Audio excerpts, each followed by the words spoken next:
And we are live. Thank you so much, everyone, for tuning in to today's live stream with me, Peter Sweden, and my special guest today from South Africa, Willem, I believe it is, Willem Empet on Twitter. I'll leave the links in the description below so you can find him. He joins me from South Africa today to talk about basically the problem with the South African farmers and all of the murders happening, and basically the whole situation in South Africa. So I'm going to give you the floor to tell us what is happening, because I think my viewers are very interested in knowing what's happening down there. So what do you have for us? Well, hello first. Yeah, things are quite bad this side. I think you all know the statistics by now. It's about, as AfriForum, one of the organizations here, said it's about 156 murders per 100,000, which is quite high. I once said something about this. I said this was exactly twice as high as the murder rate, or as the death rate is for Americans in action, in battle, for the American army. So that's just a comparison I'd like to draw. And yeah, things are pretty bad. I mean, if you look at the way people are being killed, there are stories about babies being drowned in boiling water, people being tortured with electric drills, stuff like that. From my own experience, I can talk about my own great uncle and great aunt. They were tortured to death with a panga, which is it's a large African knife. I think it most closely resembles a machete. So yeah, that's what's going on here, and that's why I am trying to get the word out there, so that people are aware of it. You know, that sounds horrible, and it's many such cases, but especially it's a lot close to home when it happens to your own family, I guess. Definitely, yeah. I don't think a person can find a white person in South Africa that has not experienced this in their own family or their close friends. I can count exactly 9 between my own family and close friends who have been either murdered or tortured or attempted to be murdered in such a racial attack. Yeah, no, and it's an increasingly high rate of attacks happening. I mean, I've been seeing the pictures from coming out from South Africa, and some of the horrible things that you mentioned there. That it's torture, it's really horrible, brutal attacks happening. You know, we have a lot of attacks in Sweden happening, but I don't think it can compare really much to what's happening in South Africa and the brutality there. You know, how many murders has it been so far this year? Do you have the statistics on that? Yes, it's been 17 so far this year. 17 farm murders this year. It's more than 100 attacks this year. And then this is only the farm murders, the people that have been attacked on farms, and there's been many more attacks in the city. Unfortunately, the government stopped releasing these statistics in the 90s already. They took race out of the statistics for crime. So I don't know what will happen when they put it back in, but a lot of they took race out of the statistics. Yes, they took race out of the statistics so that you can't see how many of the murderers were black and so on, and the rapists and so on. A friend of mine called Steve Hofmeyer, he's actually quite a big celebrity. You can also follow him on Twitter. He's told me he's been asking for the statistics for the black on white rape for years now, but the government won't release those. They always say, "Yeah, it's not a problem," and white people rape black people just as much as it's the other way around and so forth. But when we ask for the statistics, they won't give it to us, and we know it's not true. I mean, that's quite a thing. Well, it kind of sounds like Sweden then. In Sweden, they refuse to collect the statistics on ethnicity of different attackers, rapes, and so on. They did used to collect it before, back in 2005, but then in 2005 they stopped collecting it. And ever since then the rapes have just gone up and up, and people are wondering what's happening, but we don't get any answers because they don't publish any statistics. Yeah. So No, it's exactly the same here, but I think they know that when they publish those statistics, it's going to cause a lot of problems for them, because they're always pushing this narrative about how white people are evil and how black people are always the victim, while if you look at the actual crime that's happening, it's exactly the other way around.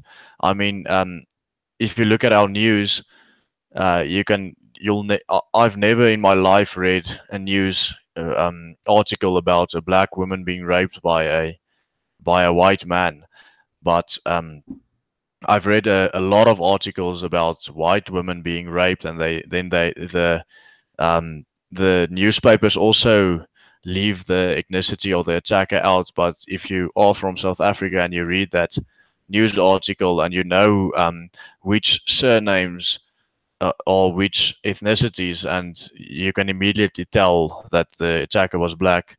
I think they leave it out specifically for the international community, so that the international community can't see the ethnicity.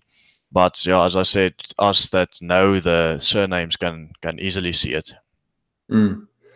Yeah, no, it's the same in Sweden as well. So it's I'm sensing a lot of similarities between South Africa and Sweden, much more than I thought a couple of days before. But you've been telling me quite a few things, and it seems like it's more and more comparison between Sweden and South Africa than many people think. It's definitely. I'm really afraid that Europe is going to go the way of South Africa. You know, especially since I especially since I started seeing all the things happening in South Africa. I really didn't know it was that bad before, because the mainstream media here, that completely ignore anything that happens in South Africa. Not newsworthy. Well, I think in Sweden it's quite easy to see if the attacker is a native Swede or not. I mean, if his surname doesn't end with son or son, then we know it's not a Swede. But yeah, we have a very left-wing media here also in South Africa, so it's difficult to use our own media even to show the international community. I mean, the Huffington Post is considered center to center right in South Africa. That's just something. That's how far left the media in South Africa is. So yeah, it's actually really funny. For someone like me that didn't really grow up reading the news so much, now I follow their news like religiously, the international news and so on. Now that I follow it and I can actually read, there's other news sources that are not so far left. Now I can see how far left South Africa's news are, but yeah, it is quite funny. Yeah, similar to Sweden, the Swedish newspapers are so extremely far left that you cannot believe. So it sounds similar. Now. You know, there's been a lot of, but it has been a lot more people have been talking about South Africa recently, much thanks to Lauren Sutton coming to South Africa to do the documentary. Yes. And it's been talked about in the European Parliament, and I know several of the European parliamentarians are trying to bring this issue up as well. I also saw Australia have been talking about potentially giving white South Africans refugee. There's been quite a backlash from the leftist media about that. What's your opinion on? Do you think the white South African farmers should be able to get refugee in the West? I think it sends quite a strong message that Australia has done it. I do not support the whole refugee plan though, because it's pragmatically impossible. I mean, you can't take 4 million people and move them to another part of the world and expect them to go on with their lives. I think the refugees that you see in the West, like in Sweden, for example, most of those people are opportunists who just want to live off government handouts. So it's just a small part of the population who just goes there for the economic for better economic circumstances and for government hangouts, whilst the South Africans, the white South Africans, won't be doing that. I mean, We built so much here. We have so much here. We have our businesses. We have our farms. We built this whole country basically. We can't just leave it behind and go to a place. Let's say, for example, Sweden, and then you arrive there and you have nothing. You have to build yourself up from the ground up. You have to buy yourself a new house, so on. I mean, it's just not possible. I've also had people from, especially Eastern Europe, people from Hungary, people from Poland, Romania, tell me they have very good farmland available there. We should move there and start farms there. But then I told them, go look on the internet how much it costs for a farm that is economically viable to run. I mean, it costs about 1.5 to 2 million euros for an economic unit. That means you've got a big enough farm to produce enough income for you to live and to run the farm. And that way we know that we can't just get 2 million euros from nowhere and buy a farm and start farming again. It's one of those cases. It's just impossible. Well, if you come to Sweden, I mean, if you are a non-white refugee, that is, you can just come to Sweden and you will get everything for free. you get free. I mean, returning terrorists in Sweden, they get free housing, they get welfare benefits. A migrant woman with 3 kids, she gets about $2,500 tax-free benefits every month. $2,500, like US dollars. Yeah, US dollars every month, tax-free. Meanwhile, the rest of the Swedish population, actually, if they had earned $2,500 per month, you'd pay about 50% tax net in Sweden normally. But here they get this tax-free. Yeah, well, I'm working myself close to death, and I don't even have 22,500 US dollars to spend every month. If I had, I would have bought myself a lot of other things, but yeah, it's crazy to think about that. And the thing is, all of that money comes from the taxpayers in Sweden, eh? Yeah, exactly. It comes from your pockets. Exactly, yeah, and it's and that's why it's not working for Sweden now, because you have a small percent of population paying a lot of money to a very large percent of population who are not working, and that's suffering, and that's making the economy suffer. So yeah, the economy in Sweden, I mean, it's okay, but it's not the best. It's several places, like Malmö, for example, is going. They're going in minus all the time. They need to get lots of money from Stockholm and other places in order to survive. So, I mean, is that similar in South Africa as well? That there are certain places of South Africa that supports the rest of the country? Well, I wouldn't say certain places that supports the rest of the country. I mean, most of the places support themselves. I would say it's certain peoples who supports the rest of the country. In every small town, in every city and so on, you have your rich spot of hardworking people who actually produce stuff. And I don't even have to tell you which people they are. They are mostly the Afrikaners and some of the Anglos, South African Anglos and so on. And then you have on every town this massive, I would almost like to say shithole,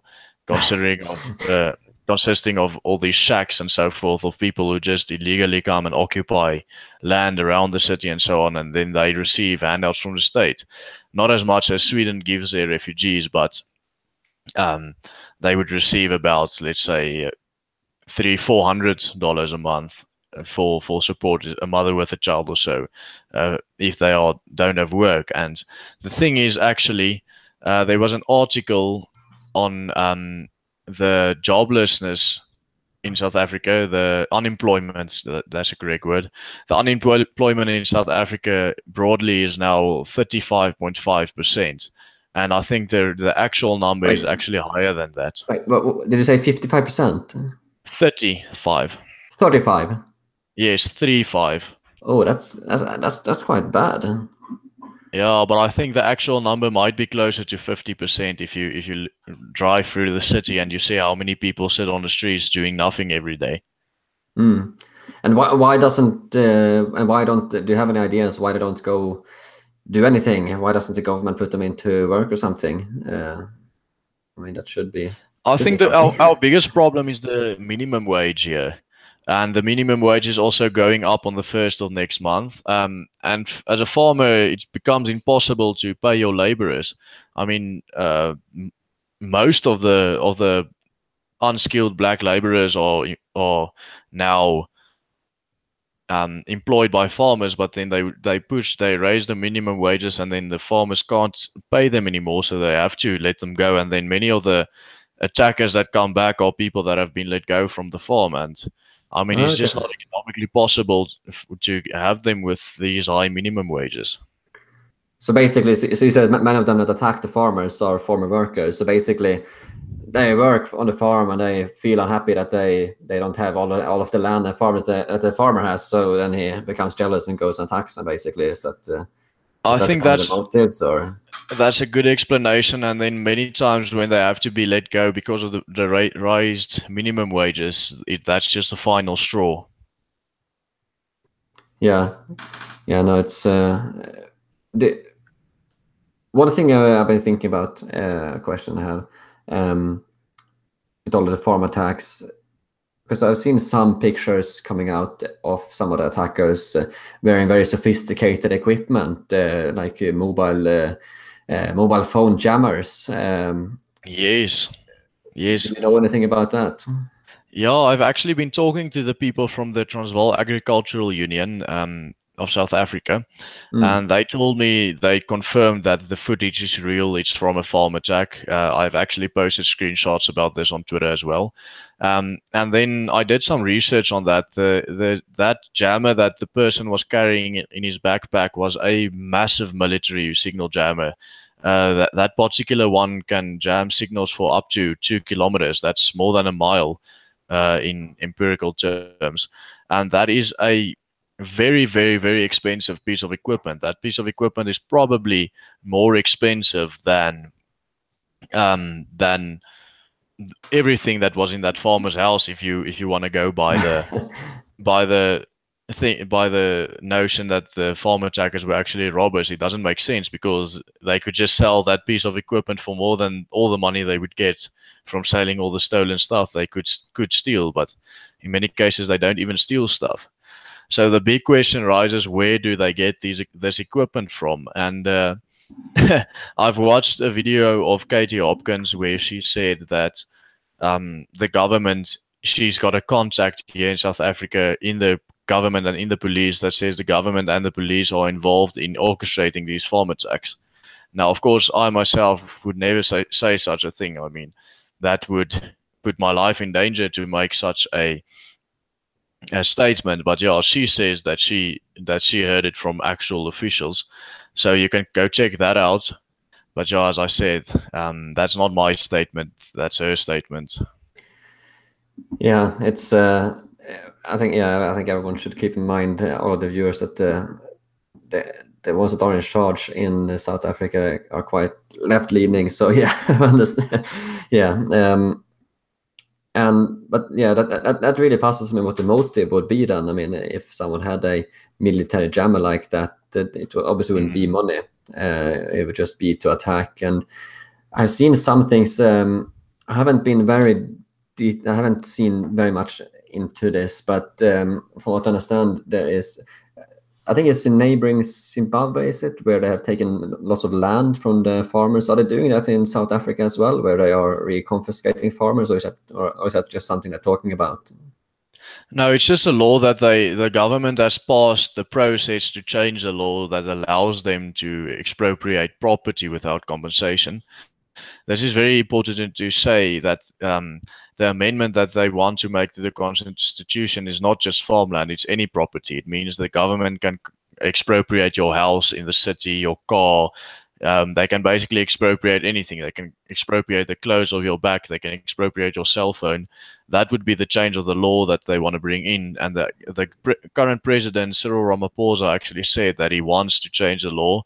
And then he had a motion in Parliament, and the Parliament voted for it. I mean, there's a big difference between democracy and majoritarianism, and we don't have democracy here. We have majoritarianism.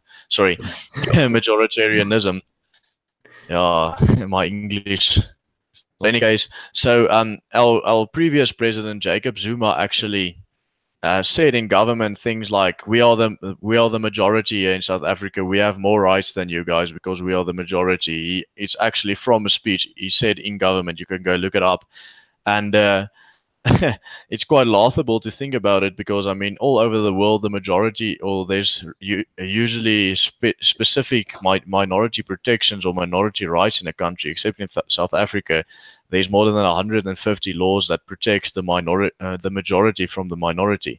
It bars the minority from the economy and academia and so forth. It makes it extremely difficult for the minority to achieve anything economically and so on. And yeah. It's quite bad as well. It kind of reminds me of classic communism, just taking stuff. Taking stuff. If you have something they want, just take it. That's the classic communist take. Because from what I understand, you talked a little bit about this before. The ANC, they are the ones that are in charge in South Africa, correct?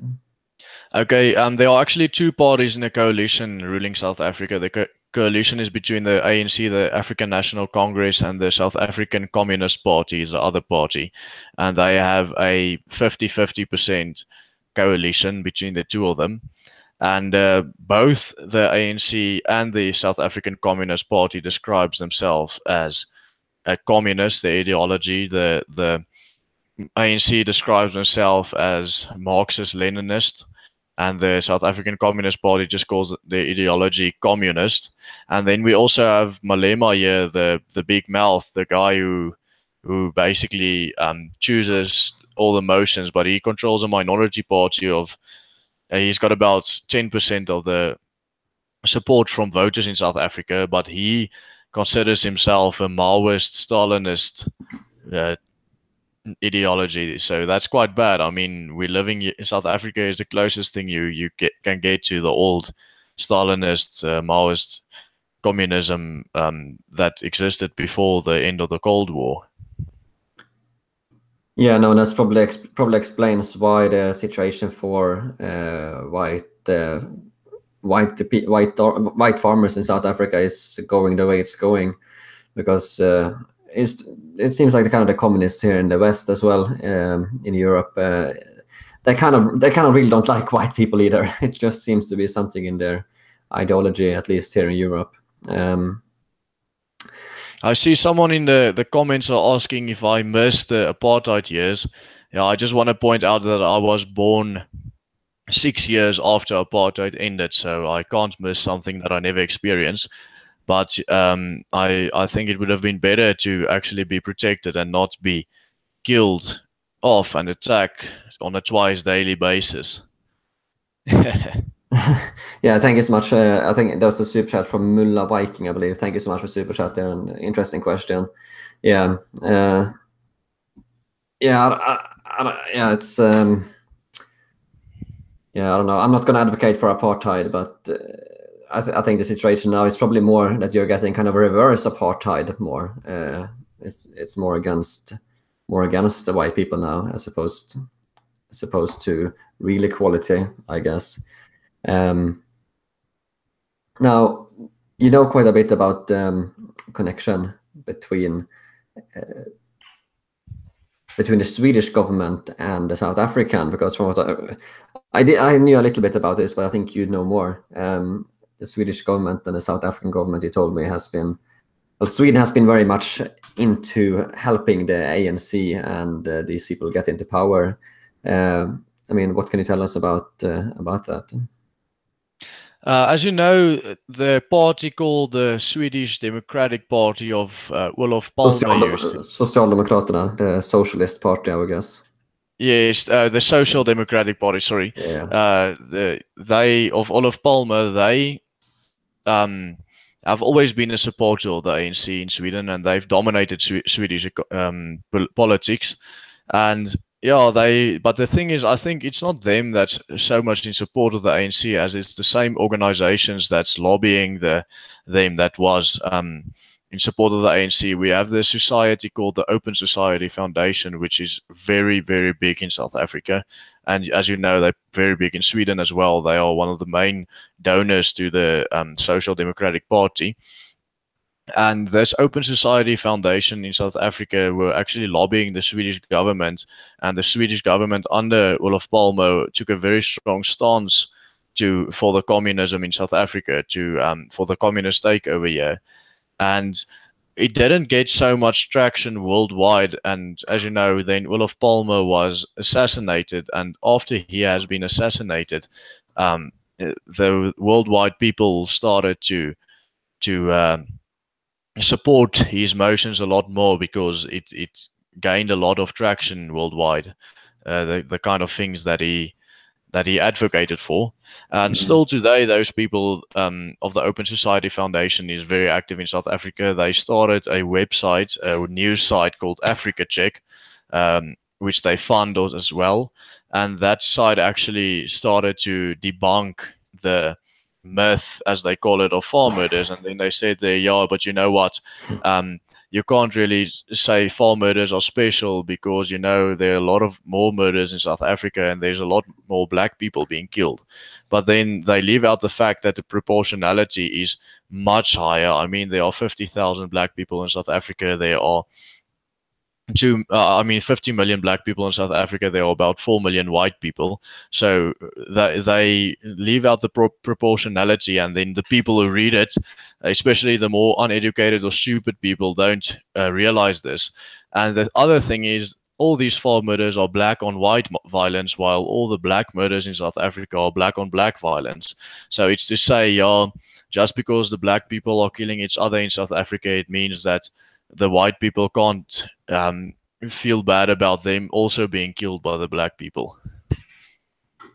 Yeah, and in case anyone watching this don't know who the Open Borders, Open Society Foundation is, that's George Soros. What is it? Charity group, he calls it. Yeah, it's George Soros's non-government organization that he uses to funnel his money into. Yeah, so quite not only is he trying to destroy Europe, is working to destroy other countries as well, it seems. And you know, I've had experience with this George Soros groups before myself. I went to Sicily to report on migrant crisis there, and it turns out that these boats, NGOs who are supported by the Open Society Foundation, they are running down to Libya to basically a human traffic service to just bring them up to Italy. And you couldn't believe the resistance that I met when I went there to Sicily. I got doxxed by a George Soros funded left-wing news site in the UK, or activist group rather. I mean, they went off Lawrence Summers' Patreon. I mean, it was insane how they go after people who just try and report on what's happening. And it seems like that's what they're doing now as well. A lot of the Western media have been talking about this whole South Africa thing as a far-right racist myth perpetrated by far-right so-called Nazis. Everything is completely fine in South Africa. Nothing is wrong. Everything is fine. It's just a far-right myth about problems in South Africa. That's what the media here in Europe is trying to say, and in the US, from what I've seen. But yeah, I think you can attest to that's not some kind of far-right myth. You are living the so-called myth yourself.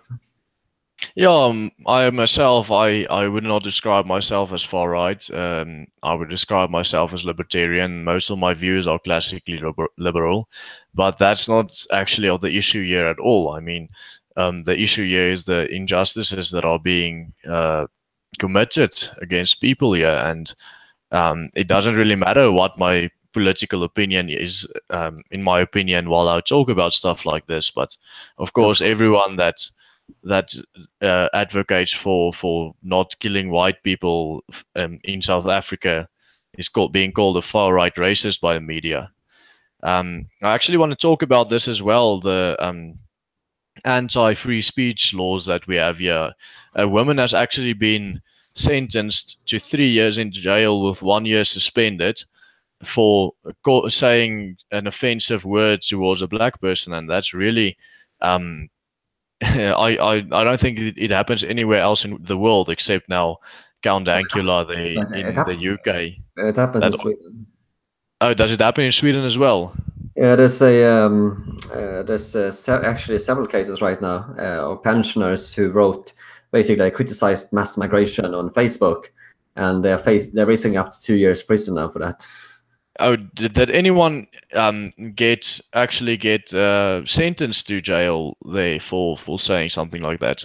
Well, they're being prosecuted right now, so they haven't come to the verdict yet. Yeah, we'll see what happens when people have been convicted for similar things before, but they haven't gotten prison, they've gotten fines. Yeah, in South Africa also a lot of people has gotten fines before. Like the previous case was also a woman that called black people monkeys on Facebook, and she got about a $15,000 fine for that, which is quite it's laughable because she's a pensioner and that's more than she makes in a year. And now she had to pay that. I don't know how she got the money. I don't think she even paid it yet because I don't think it's possible for her to pay that fine. But now this was the first person that went to prison for it. And actually the word that she used is an Arab word for pagan, which sort of became a word for black people in the European world, as most of the slave traders were Arabs, and then they just called these black people, they caught pagans, and then they sold them, and they said to the Europeans, okay, yeah, there's 10 pagans, and that's their price. And then the Europeans later would go to the Arabs and tell them, okay, we need, say, 200 pagans, and then they would go catch the black people in Africa, and then they would bring them to Europe. So that's how the word sort of stuck. It became part of the language, actually meaning black person in Europe. And that's being considered as offensive by the black people, yeah? So now this woman who said that word got prosecuted, and she got the 3 years jail sentence.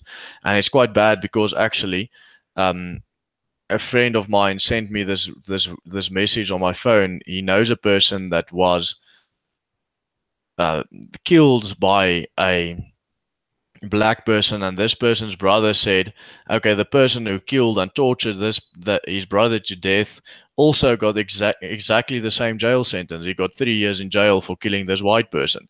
So what that actually means is, according to the law in South Africa, murdering a white person and torturing a white person to death is of equal stance under the law as a crime as it is to call a black person an offensive word.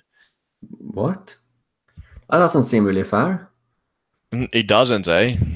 Yeah.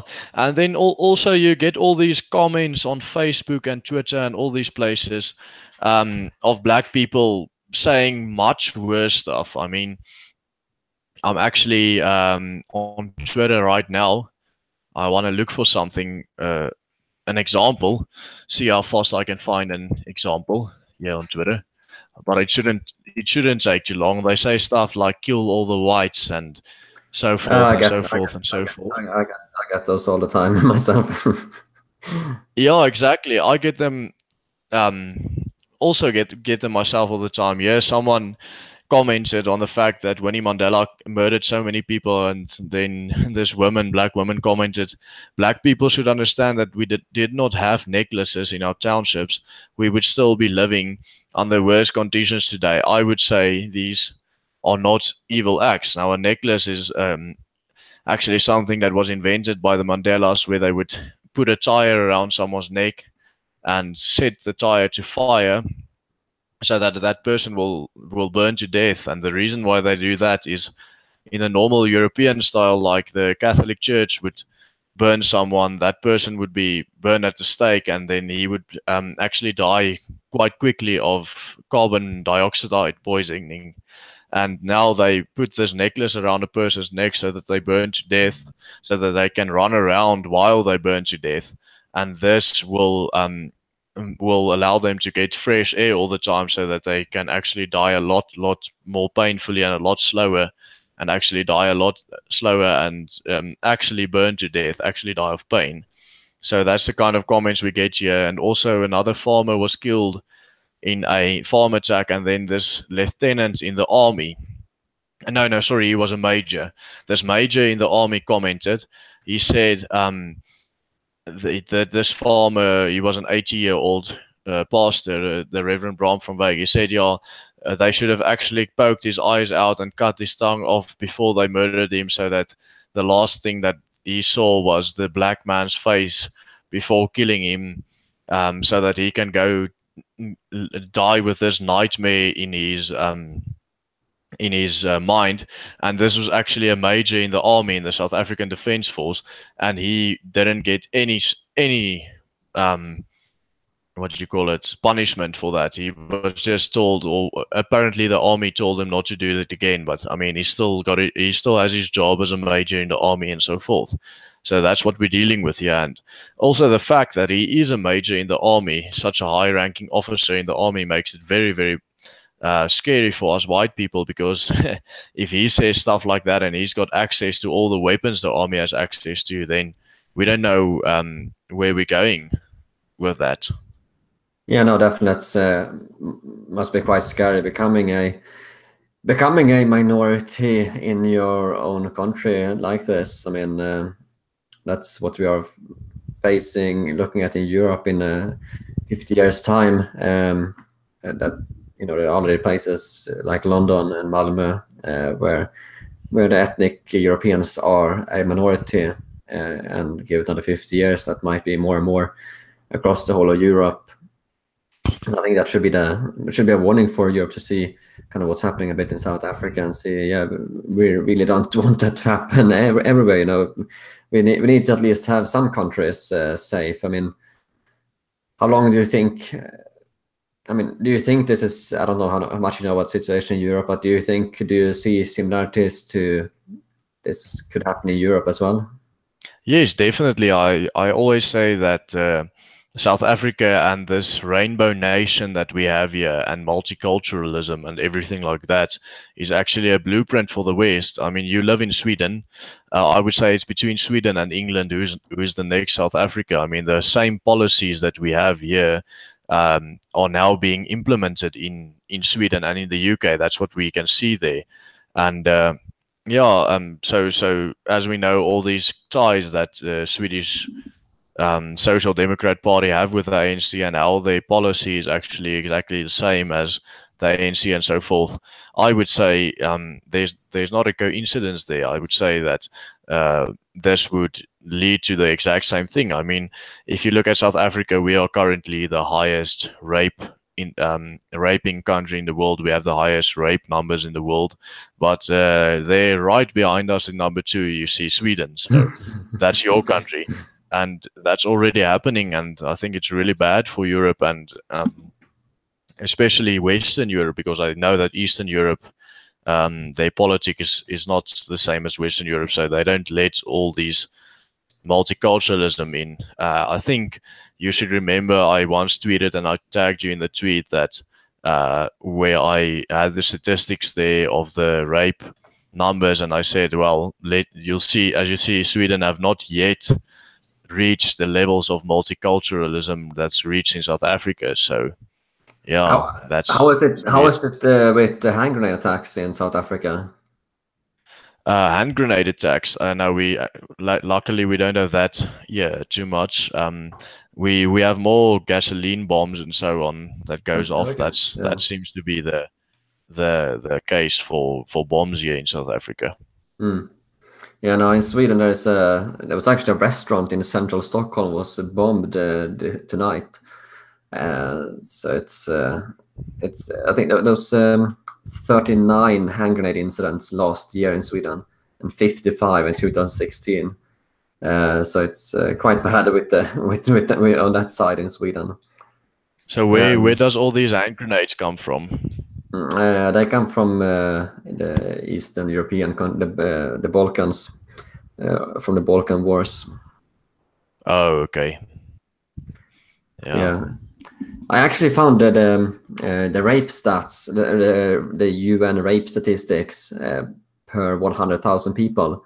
I see that South Africa comes in first place with 132 rapes per 100,000 people, and Sweden comes in second with 63. So you're about double, but Sweden comes in second. Yeah, I think we've got double the level of multiculturalism here. Yeah, you probably do. Then we have actually surprisingly the UK is very low. It's actually down only at 17 rapes per Yeah, 100,000 people, which is strange because I would probably say the UK might actually, yeah, I don't know. I would have also said the UK should be close to the top 5. It's probably not. It's probably very much covered up. I think you have all these grooming gangs that has been happening in the UK, and it's been completely covered up. Yeah, I also So think so. Eh? some But some something very interesting that you should point out is the fact that there are no other African countries on that top 10 list. So don't you think that's quite um, significant? It's only where there are where there's 2 or more cultures. It's not it's not that these people are raping each other, the Africans, so much. It's more a black on white rape epidemic that we have here. Okay, yeah, that's interesting. I never thought about that. Mm. I had a question here, by the way, from someone in the chat that I want to bring up, from Alexandra. Let me see if I can find it. It should be here somewhere. I lost it. Is it this one? No. Yes, Alexandra Mendes asks, "What can we do to help in South Africa?" So, what can people in Europe and America do to help the situation? Well, as I said, that the whole refugee thing is not really an option because it's not pragmatically possible. So I would think if Europe and so on could pressure the government here just to allow us to defend ourselves, to allow us to to easier get guns and not having to apply for licenses all the time and all that stuff, it would be brilliant. I think we are able to defend ourselves if the government doesn't prosecute us. One of the biggest problems we have here is the fact that if you shoot someone on your property, then you go to jail for murder, and that shouldn't be like that. I mean, the law should state that trespassers can be shot. I mean, that guy's putting your life in danger. He's not on your property to come and drink tea with you. He's there to come and kill you and to torture you and to rape your family and to torture them to death. Because, I mean, that's what's happening. And if we are just allowed to actually defend ourselves without going to jail for it, that would be a good start. And second thing is, I think it would be good if the South African government could be pressured to drop all these more than 100 race-based laws that's barring us white people from the economy and the academia, etc. I think it's completely inappropriate.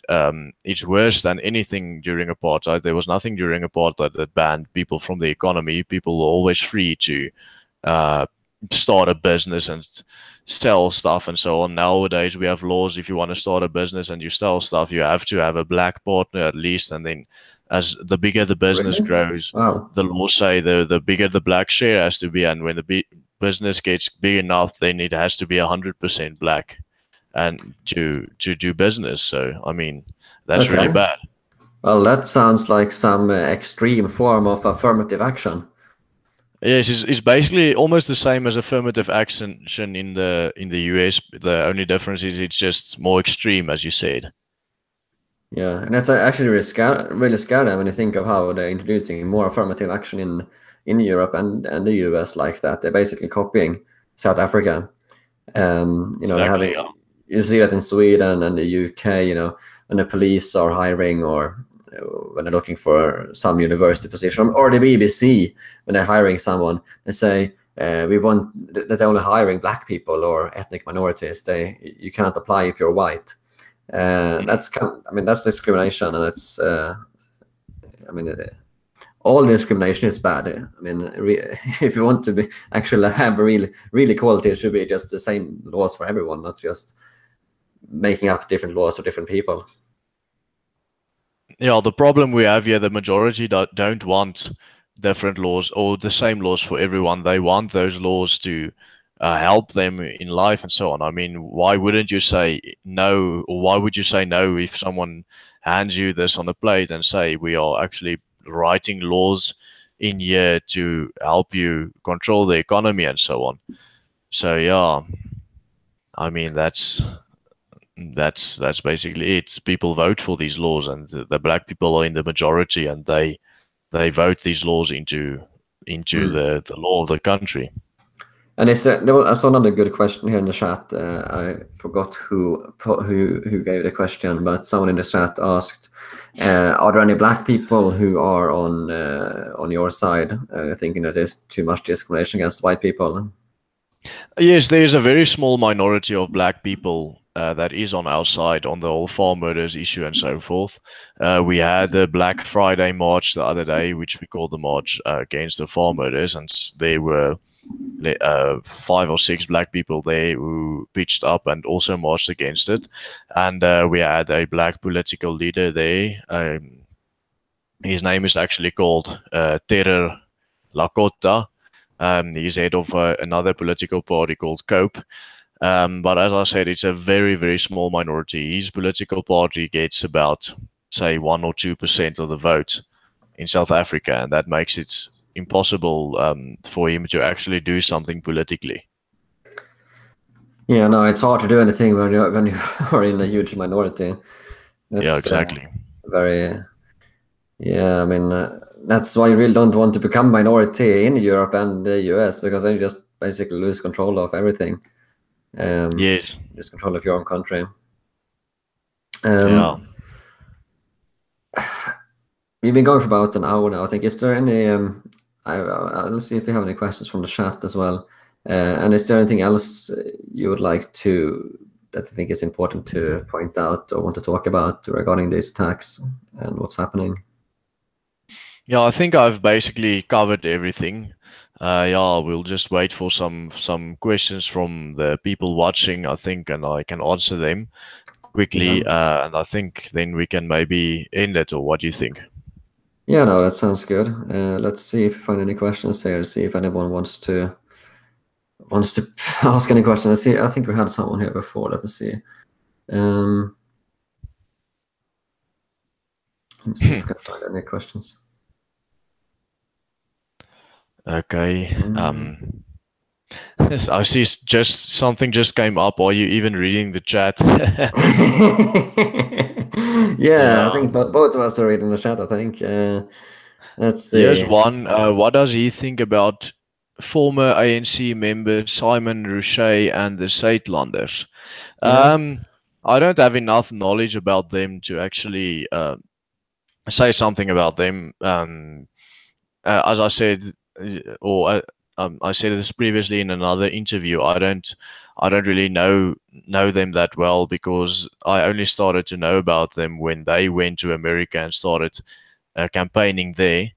I know some people who are in them, who are not leaders there, but I am not very, very sure if I would be comfortable supporting or telling you to support them, because they have some shady characters there, like Simon Ruchet, who was a member of the ANC, and I don't think someone can change from a communist and suddenly become so very, very far right as he seems to pretend that he is. So that's why I wouldn't really say doing that. But yeah, if you want to support someone, I think AfriForum is a good organization to support. They are very mainstream in the South African, or in the Afrikaner community. They have got the support of about 205,000 people, which makes them very big, proportionally speaking. I don't think there's another party in the whole of the world that's proportionally as big as that, because I mean, that's 10% of the whole population being members. Okay, maybe in America with the Republicans and the Democrats there are more, but so forth. That's basically all I can say about the Saitlanders. I see someone here is asked a question in Afrikaans, which is quite an interesting question. What do you think of Joe Slovo? What people does he belong to? That's the translation into Afrikaans. I think that's just someone who wants to get me to point out the fact that Joe Slovo is a Jew, but I think everyone knows that. It's quite a stupid question. Does Willem want US troops to invade? Well, I couldn't say that I would want anyone to invade South Africa as a whole, but I think if the US can get an agreement with the government and so forth to help, yeah, and they have to send troops in, and the government agrees, that would be great. But they first are going to have to pressure the government into allowing that first.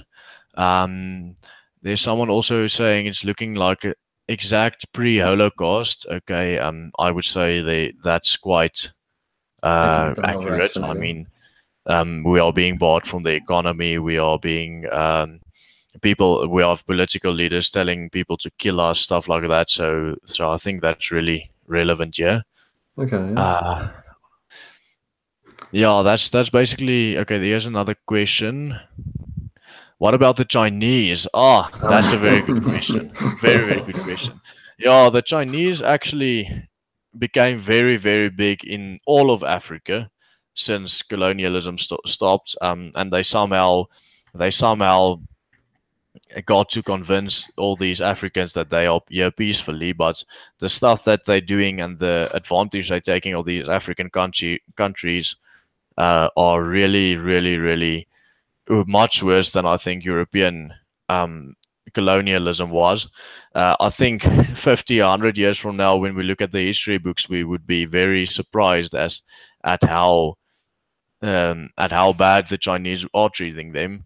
But yeah, the Chinese are very big. They're not that big yet in South Africa, but I know that in Zimbabwe or former Rhodesia, they basically control the country now. So yeah, that's China is definitely colonizing Africa.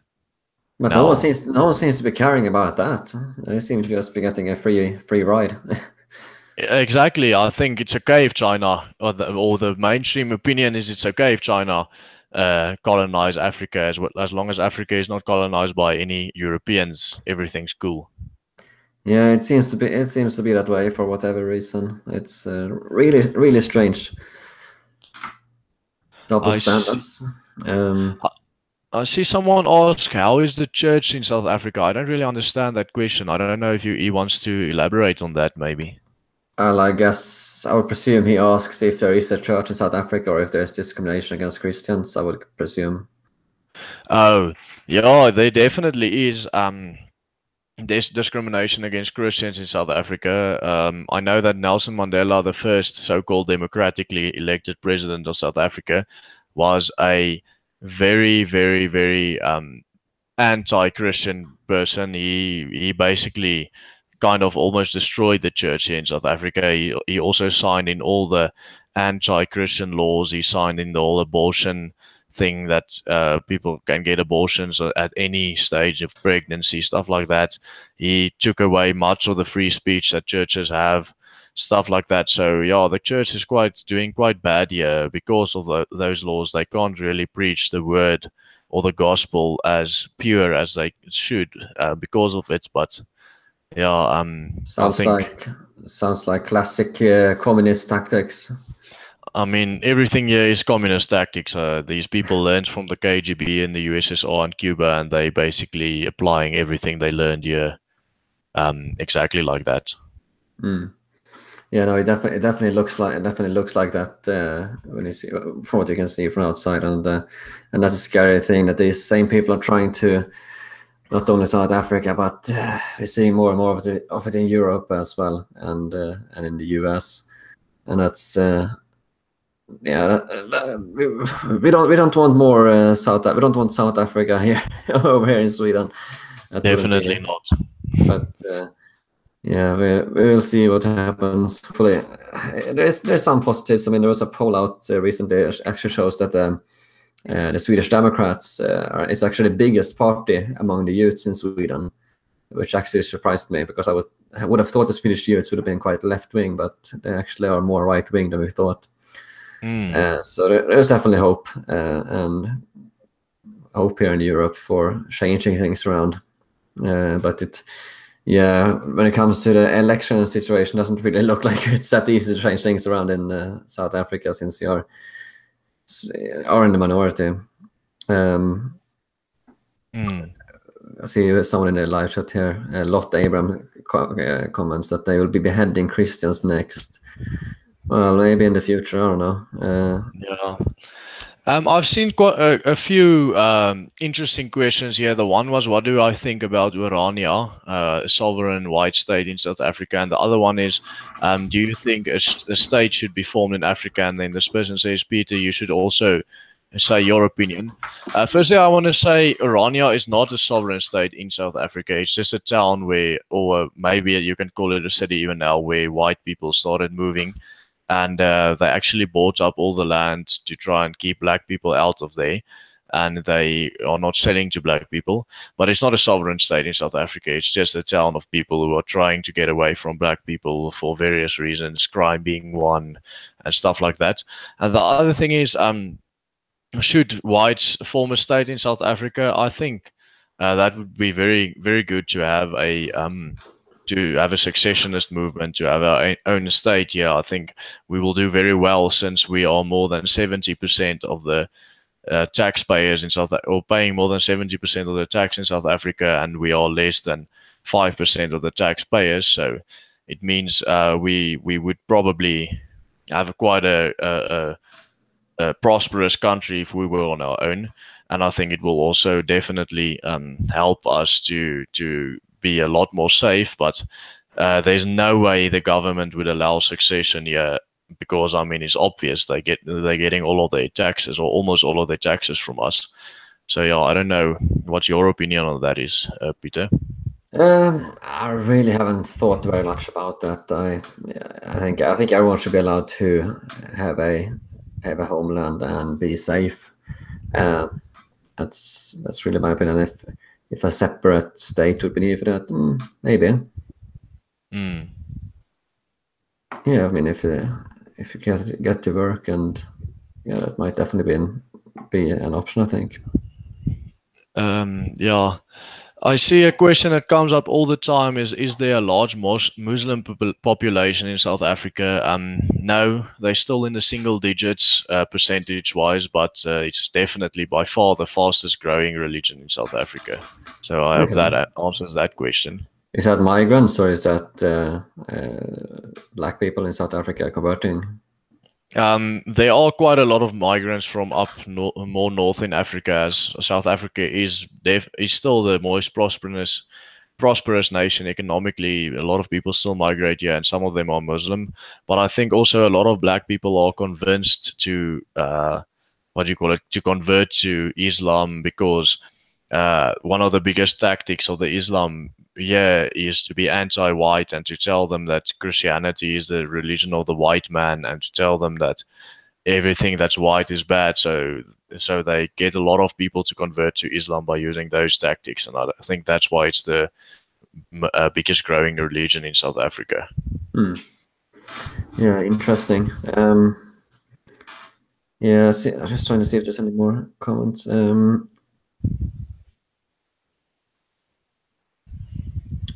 Yeah, I don't think there's any much more questions on here. Yeah, I think it's been quite a good live stream. Is there anything else you would like to add at all? Unless there's any good questions that's come in before we wrap this up. No, I think I've said everything, and I think we also answered all of the good questions. Yeah, no, I think so too. I think we covered quite the whole situation. It's been very informative and very good. So yeah, I think we'll start and wrap this up then. So where can people find you, and what? Are you on Twitter, Facebook? Yes, I am only on Twitter at the moment, not on Facebook. I'll put my handle into the comments right now. I just need to. Oh, come on, where is that? I can. And then they can follow me on Twitter. Of course, I try to post all of the news on the murders and so on if I hear of it, but it's difficult. So yeah, that's basically it. That's the way that I'm trying to raise awareness, is by using Twitter. I am thinking of expanding to Facebook and YouTube. Actually, I have plans for expanding to YouTube within this week. I've been starting to edit videos and so forth. So I'm looking forward to that. Yeah, Excellent. that's basically it. I think it'd be very interesting if you start doing like YouTube videos on what it looks like on the ground in South Africa, because there's not that much coming out. So I think that might be popular. Why are there so many people posting all these Jewish dog whistles in the questions? Does circumcision exist among the white South African population? All these stuff. We got some of these people in the chat. We usually get them. They liven up the chat. Yeah. It's almost as if they're trying to get us to say something we're not allowed to say, eh? Yeah, that can sometimes happen. I think they try and push people into saying stuff that might get the video banned, and we don't really want that. So yeah. Yeah, I don't have any moderators on the chat, so it's only me. So it's hard to clear everything out. But yeah. Let's keep it family friendly, shall we say? Yeah. But excellent. Yeah. So make sure everyone to follow Willem on Twitter, Willempet. I'll leave a description as well below, so you can find him. And so I think it's been a very good conversation, very informative about what's happening. So make sure to share this video on social media. If you have Facebook or any Facebook groups, make sure to share it on there, share it on Twitter. I know that Lauren Sutton's farmland video is coming out later as well. So that's going to be very, very interesting to see what she's got. It's looking very promising. I've been in contact with Kaylin, her producer, so it's looking pretty good. It looks like it's gonna be a very professional, good video from what I've heard. So yeah, so there's definitely going to be more interesting things coming out from South Africa, I think. So yeah, make sure to like this video, everyone. Subscribe to my channel as well if you haven't done so, and make sure to follow my guests on Twitter. And I think we'll all be looking forward to your YouTube channel coming up as well. And yeah, I think we'll end this live stream here. So thanks so much for watching, everyone, and we'll see you next time.